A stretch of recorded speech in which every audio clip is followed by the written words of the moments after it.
Ես եւս շնորհակալ եմ։ Մասնագիտական տեսանկյունից պետք է խնդրեմ անդրադառնալ զեկույցներին հակակոռուպցիոն նախագահի եւ դատախազն են նաեւ ազգային ժողովում։ Խոսքը հենց գնում է Թալանի մասին այս իշխանության, տեսնում եք Նիկոլ Փաշինյանից սկսած եւ մյուս քպականներով ինչ այսպես խանգարված ինչ խայտարակ իրողություններ ենք մենք ականատեսը լինում։ Երեք Արսեն Թորոսյանը հայյանք է հնչեցնում, ով իրենց թուրք կասի վիրավորելու համար դրանց ծնողներին է, այդ մարդկանց ծնողներին է գտնում եւ թիրախում ինչու է երկրորդ նախագահը, նրա ընտանիքը, խնդրեմ։ Նախ անդրադառնանք սկզբից այն հարցերին, թե ազգային ժողովում ինչ կատարվեց այս շաբաթվա ընթացքում, որը սկսվեց անցյալ շաբաթվանից, իրականացվում էր արդեն իրավապահ մարմինների ղեկավարների հաղորդումների լսումներ։ Հաղորդումներ ներկայացրեց գլխավոր դատախազը, քննչական կոմիտեի նախագահը, հակակոռուպցիոն կոմիտեի ծառայության ղեկավարը եւ այնուհետեւ նաեւ հաղորդում ներկայացրեց մարդու իրավունքների պաշտպան կոչված այս աղջնակը։ Ընդհանուր, եթե փորձենք մեկնաբանել եւ նկարագրել, թե այդ հաղորդումները իրենցից ինչ էին ներկայացնում, կարելի է ասել, որ դա ընդհանրապես Նիկոլի քարոզարշավի շարունակությունն էր։ Գլխավոր դատախազի զեկույցը, ելույթը կամ հաղորդումը, ինչպես ուզում ենք նշեք, իրենից ներկայացնում էր կարծես թե հարկային ծառայության տնօրենի կողմից թվեր ներկայացնելու գաղափար։ Տեսեք, 100 եւ ավելի էջանոց հաղորդում է ներկայացվում ազգային ժողովին, բայց այդ հաղորդման մեջ ներկայացնում է ընդհանրապես ապօրինի գույքի բռնագրավման հետ կապված դեպքերը, գույքերի թվարկումներ է կատարում, այդ գույքերի թվային գումարային պատկերն է ներկայացնում, որ ցույց տա իբրև թե Նիկոլ Փաշինյանի քաղաքականությունը, որ տեսեք ժողովուրդ, Թալանը վերադարձում է։ Այս քաղաքականության վերաբերյալ հենց գլխավոր դատախազը ներկայացրեց որպես հաղորդում։ Դա ինքնին ավելի նույնիսկ տկար ներկայացում էր, ոչինչ չասող, որովհետև 140-ից 149 գրեթե 150 հայց են ներկայացրել ապօրինի գույքի բռնագրավման առումով, օրինական ուժի մեջ մտած դեռևս 1 թե 2 դատավճիռ կա։ Պատկերացնում եք, հիմա այս դեպքում մնացած գործերով դատավորները նույնիսկ չգիտեն ինչպես վարվել։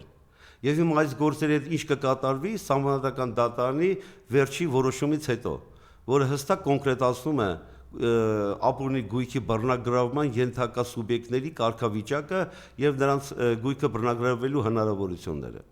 որը կապվում է երկու ուղղության հետ։ Առաջինը, այդ գույքը պետք է ձեռք բերվեր կոնկրետ պաշտոնը զբաղեցնելու պահից սկսած,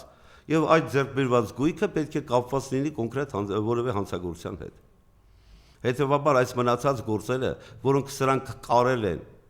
որոնցով սրանք հպարտանում են, թե իբրև թե գործ են արել, ամբողջությամբ կարելի ասել կոտրվելու են, ամբողջությամբ ջախջախվելու են դատական քննության ընթացքում։ Քավլիցեսյան կարծիքին չեմ, որ ապօրինի հարստահարումը, ապօրինի գույքերը պետք չի, հանցավոր ճանապարհով ձեռք բերված գույքը պետք չի, որ պետականացվի, բնականաբար պետք է։ Եվ դա պետք է իրականացնել կոնկրետ օրենքի շրջանակներում։ Եվ հիմա գլխավոր դատախազը որպես իրավապահ համակարգի կարելի ասել կոորդինացնող, աշխատանքները համագործող սուբյեկտ լինելով հանդերձ, ընդհանրապես գույքի վերաբերյալ տեղեկատվություն է հաղորդում։ Բացարձակ չի ներկայացնում հանրապետությունում հանցավորության վիճակը, հանցավորության դինամիկան, հանցավորության կառուցվածքը, աճման տենդենսներ առանձին հանցատեսակների, այդ աճման դեմն առնելու, կանխարգելելու կոնկրետ գործողություններ, բացարձակապես ոչինչ։ Սա դուրս չի եկել այս աղջնակը, դուրս չի եկել Նիկոլ Փաշինյանի օգնականի կարգավիճակից։ Եվ նրանք կոնկրետ հարցեր են հղում, կոնկրետ հարցեր, որոնց դրա համար երբեմն ես ասում եմ, սրանց իրավաբանությունը լսելով ես իմ իրավաբանությունն եմ մոռանում։ Մարդիկ հստակ հարց են տալիս, ինչպես եղավ նոր նորքի հետ կապված, եթե համայնքապետը խմբով խոշտանգում, բռնության է ենթարկում, ոտնատակ է տալիս կոնկրետ քաղաքացիական ակտիվիստ Արթուր Չախոյանին, եւ նրա վերաբերյալ քրեական գործը որակվում է որպես ֆիզիկական ներգործություն իրականացնելու նախկին քրեական օրենսգրքով ծեծ։ Իսկ Արթուր Չախոյանին եւ Մեսրոպ Մանուկյանին նախորդ օրվա քաղաքացիական ակցիայի կապակցությամբ գործ են հարուցել քրեական վարույթ են իրականացնում խուլիգանություն կատարելու, այն էլ խմբի կազմում խուլիգանություն, որը նախատեսում է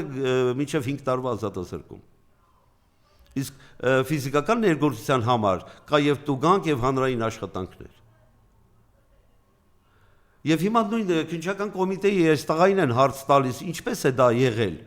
Նա նկարագրում է, որ այս դեպքում այսպես է հարուցված այս դեպքում, եւ հարցը թե ինչի է այդպես հարուցված։ Չէ որ համայնքապետի կողմից խմբի կազմում անձի վրա հարձակվելով համայնքապետարանի շենքում, հասարակական վայրում, սա բնականաբար խուլիգանական գործողություն էր։ Առանձին դեպքերում նաև կարող էր արդեն գնահատվել որպես խոշտանգում, պաշտոնատար անձի կողմից կազմակերպված խոշտանգում։ Նրանք առավել թեթև հոդվածով են արարքը որակել եւ հիմա պատճառաբանում են, որ թեթև արարք է տեղի ունեցել, դրա համար էլ նրան չեն կալանավորել։ Արթուր Չախոյանին ծեծի ենթարկելով, գցելով գետնին, ոտքերով հարվածելով, մարմնական վնասված պատճառելուց, անմիջապես հետո ֆիզիկական ուժ գործադրելով ոստիկանությունն է տեղափոխում։ Ոստիկանության բաժին։ Այնուհետև ծանր վնասվածքներ ունենալու պատճառով նրան տեղափոխում են հիվանդանոց եւ ձերբակալված վիճակում են տեղափոխում հիվանդանոց։ Սա է սրանց իրավապահ մարմնի գործունեության ոճը, տեսակը։ Հետո ասում են պետք է հավատալ սրանց։ Կամ նույն քննչական կոմիտեի կամ հակակոռուպցիոն կոմիտեի ղեկավարների հաղորդումները։ Պատկերացրեք, սրանք ընդհանրապես կարելի ասել կատարեցին ոստիկանության տեղեկատվական կենտրոնի ծառայության ղեկավարի գործը։ Թվային պատկերներ են ներկայացնում, զուտ զեկուցելով, թե նախկինում իշկան է եղել, հիմա իշկան, եւ թվեր, ընդհանրապես թվեր։ Ես ծառայության ընթացքում բազմաթիվ կոլեգիայի նիստեր ենք ունեցել, բազմաթիվ համագործակցելու առումով առանձին հանդիպումներ ենք ունեցել եւ դատախազության, եւ ոստիկանության, կոնկրետ դեպքեր են վերլուծվել։ Հանցավորության կանխարգելման կոնկրետ միջոցառումներ են ձեռնարկվել։ Հիմա ինչ է կատարվում։ Գլխավոր դատախազը ի պաշտոնե հանդիսանում է, որ այն անձը, որը պետք է ապահովի հանցավորության դեմ պայքարի համագործակցությունը։ Ինչ համագործակցություն։ Այսօր կարելի ասել Իրան են ուտում իրավապահ համակարգի տարբեր օղակներ։ Եվ սա քննարկվում է ազգային ժողովում։ Բայց ազգային ժողովում տեղ ունեցավ ավելի վատթարը, ինչ կարելի էր սպասել, չնայած այս ազգակործության պատուհասներից ավելի լավ բան երբեք սպասել էլ չի կարելի։ Ազգային ժողովում ելույթ ունեցավ Լևոն Քոչարյանը եւ շատ հստակ եւ ճիշտ ներկայացրեց համբար տեսակի պահվածքն ու որակը։ Եվ հանրությունը լավ է տեսնում, տեսավ, թե սա Մոսկվա լինելով մայիսինի հաղթանակի շքերթի ժամանակ, սրա նստելավ ոճը, սրա քայլվածքը մեկուսացված շամպես նետված էր այն կողմ, որևէ մեկը սրա հետ չէր շփվում, բացարձակ որևէ մեկը։ Եվ իրապես համբալը մեղմ է ասված այս արարածին։ Ավելին խոստանում էին իբրև թե առանձին հանդիպումներ պետք է ունենա, որևէ մեկը սրա հետ չհանդիպեց, որովհետև հասկանում են սրա հետ հանդիպելը իմաստ չունի։ Եվ Լևոն Քոչարյանի ճիշտ նկարագրեց նաև այս Ալեն Սիմոնյան բառ անուն ազգանուն ասել, իսկ ես վիրավորանք եմ համարում յուրաքանչյուր եթերի համար եւ ներողություն եմ հայցում։ Այս հավերժ մարմնավաճառը, որ յուրաքանչյուր նիստին պատգամավորների սպառնում է դուրս շպրտել ազգային ժողովի դալիճից։ Եվ Լևոնը ճիշտ նկարագրեց, հիմա վերընկած է ավելի բարձր աթոռին, ընկնելուց ավելի ցավոտ է լինելու։ Եվ այն լկտիությունը, որ սա ցույց տվեց ազգակործան այս դավաճան սուբյեկտը, պատգամավորներին համբալ անվանելով, պատգամավորին հայելով, վիզը կտրելու ժեստիկուլյացիա անելով, տեսեք, անկյուն քշված առնետի պես սկսում է կծոտել բոլորին։ Նա հասկանում է, որ իր վերջն է, եւ իր թիմակիցներն են հասկանում, որ իր վերջն է։ Եվ արդեն հոգեկան խաթարմունքը, խանգարմունքը սրա այնքան խորացել է, որ նույնիսկ դեղերը չեն ազդում սրա վրա։ Հանրությունը տեսավ նաեւ, որ դեղ օգտագործեց, բայց եւ ճիշտ էին նաեւ Facebook-յան օգտատերերը գրում։ Գուցե ավելի շուտ խմեր, այդ դեղը կարող է եւ կանխվեր նրա այս ստոր վարքագիծը։ Եվ ազգային ժողովում Լևոն Քոչարյանից հետո ելույթ են ունենում արդեն դատարկ դալիճում։ Գիտեք ինչ է նկատելի այս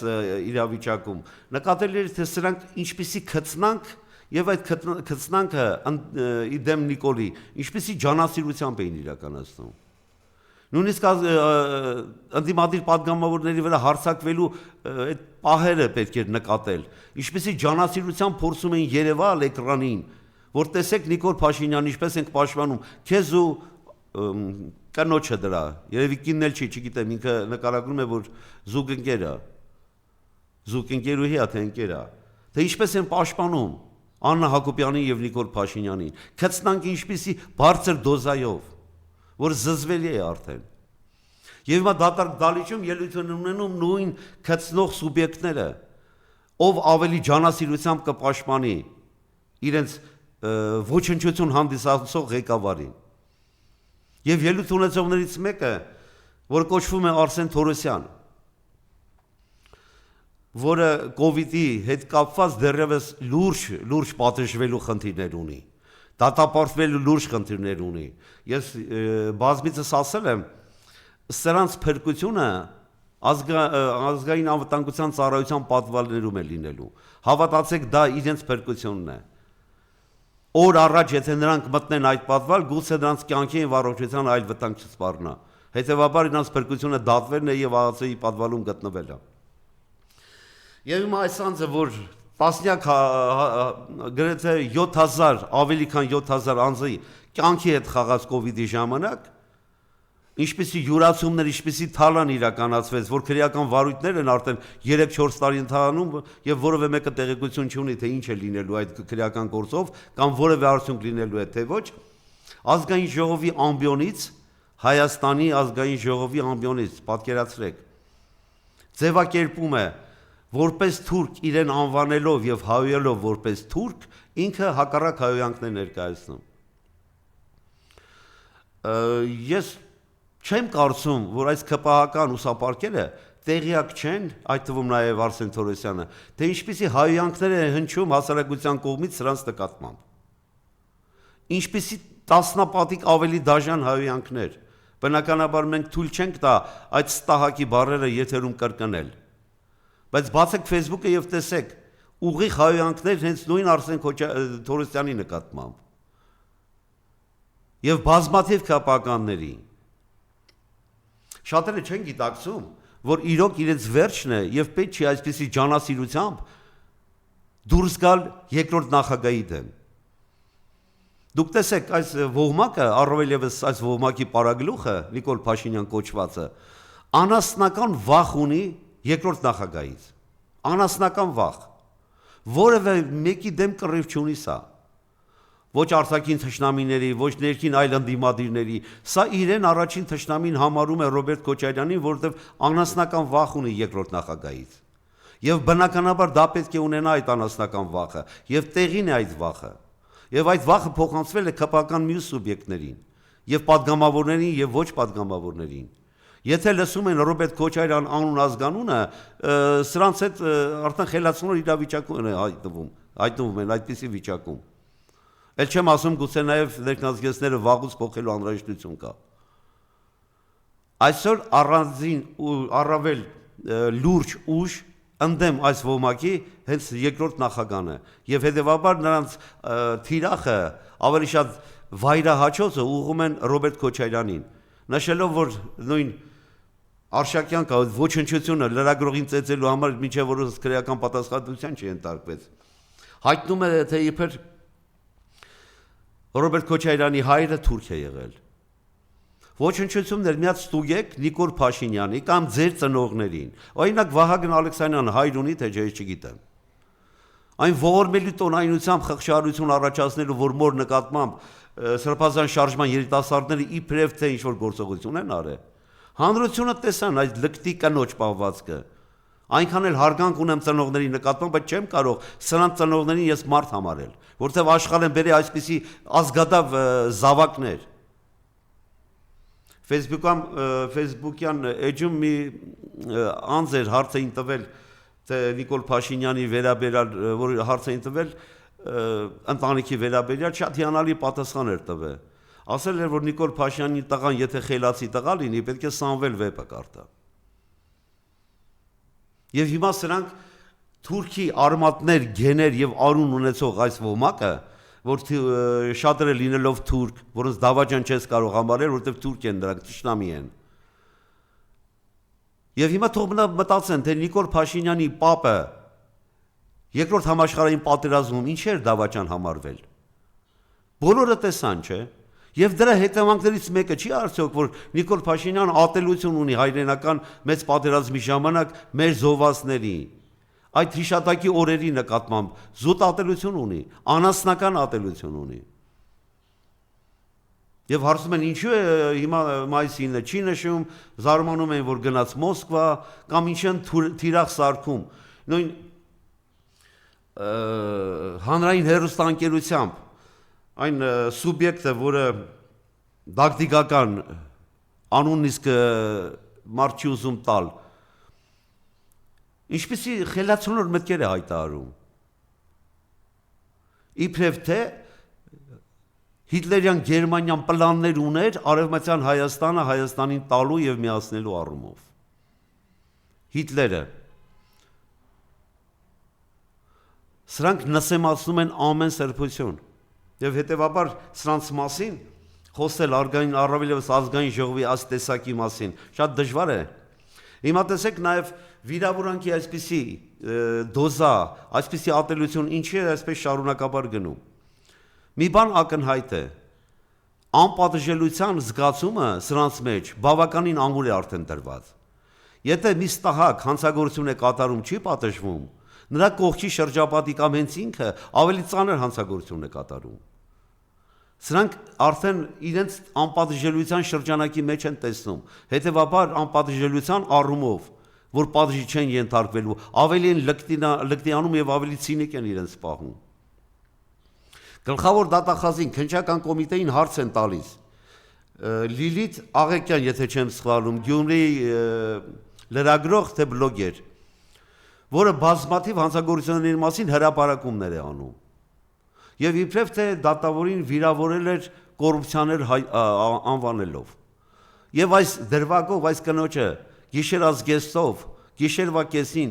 զառամյալ մոր ներկայությամբ բռնության ենթարկելով տեղափոխում են ոստիկանություն,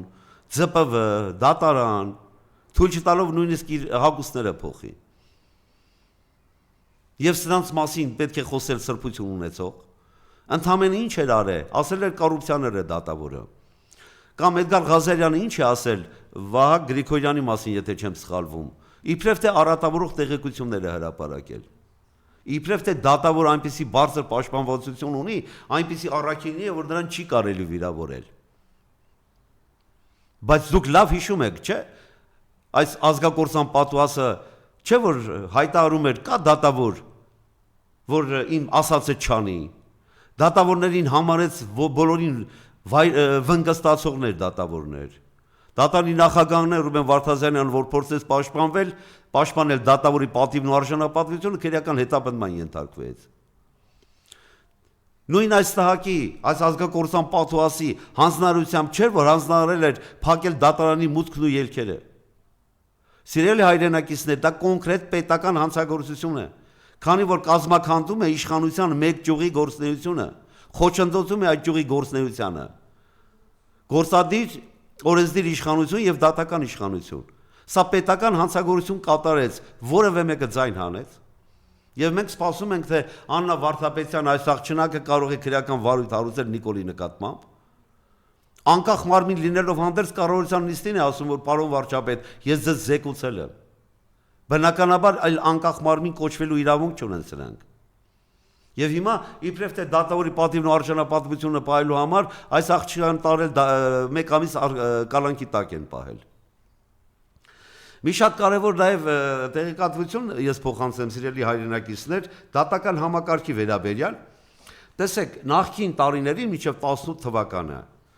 դատավորների կողմից Եվրոդատարան դիմելու եւ աշխատանքի վերականգնվելու առումով եղել է 2 թե 3 դեպք։ Պատկերացնում եք 20-25 տարվա ընթացքում դատավորները Եվրոդատարան դիմելու ազատման առումով աշխատանքից կամ որոշակի կարգապահական տուժի ենթարկվելու դեպքում որևէ դեպքում այդքան չեն դիմել Եվրոդատարան, ինչքան այս 7 տարվա ընթացքում։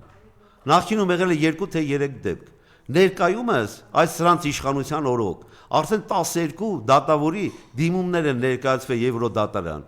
Եվ եթե չեմ սխալվում 4 թե 5-ը արդեն Եվրոդատարանի կողմից բավարարվել են։ Որպեսզի պատկերացնենք դա ինչ է նշանակում բավարարվելը։ Բավարարվել դա նշանակում է վերականգնում են դատավորի բարի համբավը, վերականգնում են դատավորին պատճառված ամբողջ նյութական վնասը։ Բնականաբար նաև Եվրոդատարանը պատժում է պետությանը կոնկրետ գումար բարոյական վնասի հատուցման համար։ Դե հիմա հարկատու հպարտ քաղաքացին այս սուբյեկտները դատավորներին հեռացնելուց հետո այսպիսի նյութական վնաս են դնում նաև բյուջեի վրա։ Եվ դատավորները արդեն կամաց, արդեն մի քանի դատավորների արդեն վերաբերյալ գործը Եվրոդատարանը կոմունիկացրել է արդեն։ Եվ վաղը միսօր այդ դատավորներն են հաղթելու բնականաբար, որովհետև ապօրինի են ազատվել իրենց աշխատանքից։ Եվ հիմա հպարտ քաղաքացի, որ պաշտում է իր այս ազգակործան պատուհասին, տես ինչ է բերում քո գլխին։ Էլ չենք ասում կոռուպցիայի հետ կապված բազմաթիվ դրվագների մասին, բազմաթիվ դեպքերի մասին։ Դուք նկատում եք, սրանք առավել ևս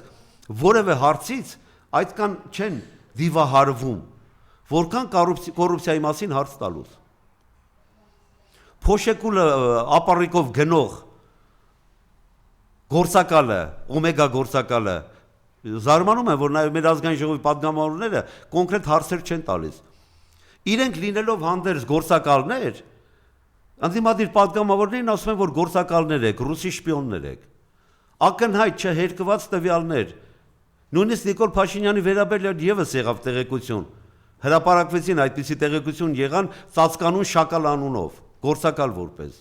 Բայց Արարատ Միրզոյանը չհերկեց նաև, հաստատեց իր գործակալ լինելը։ Եվ սրանք ամոթ չունենալով ընդդիմադիր պատգամավորներին ասում են գործակալներ։ Ավելին, տեսեք լկտիությունը ուր է հասել։ Ազգային ժողովում կա Անդրանիկ Քոչարյան անունով ինչ-որ պատգամավոր,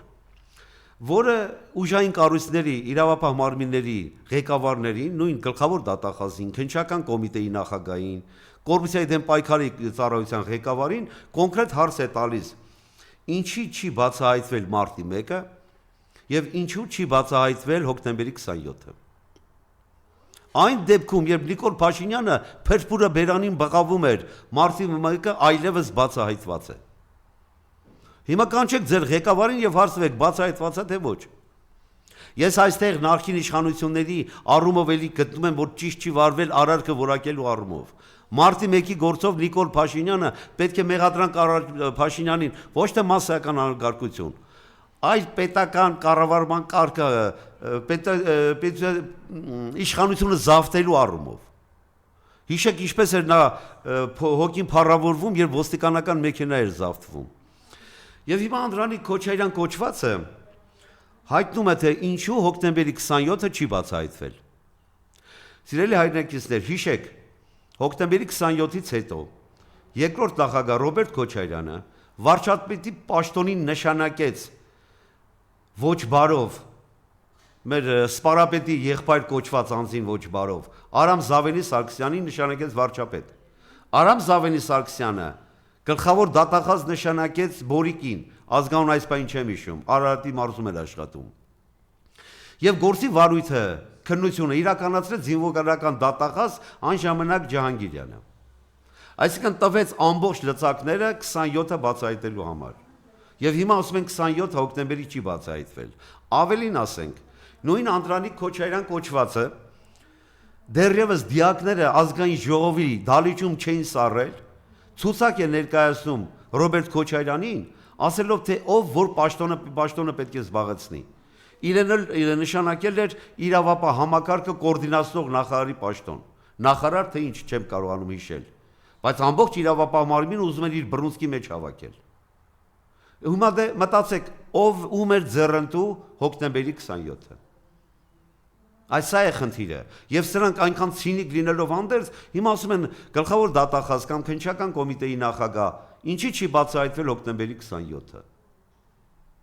Հոկտեմբերի 27-ը մարտի 1-ը կբացահայտվի, հաստատ կբացահայտվի։ Այս անգամ հաստատ կբացահայտվի սրանց դուրս վռնդելուց հետո։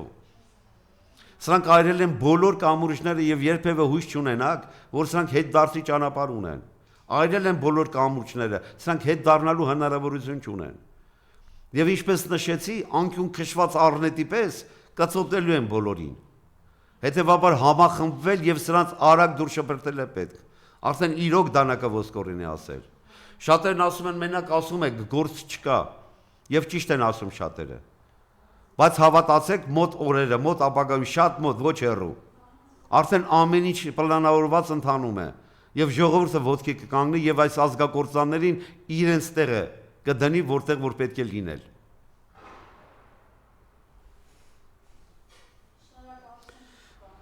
Ես եւս շնորհակալ եմ։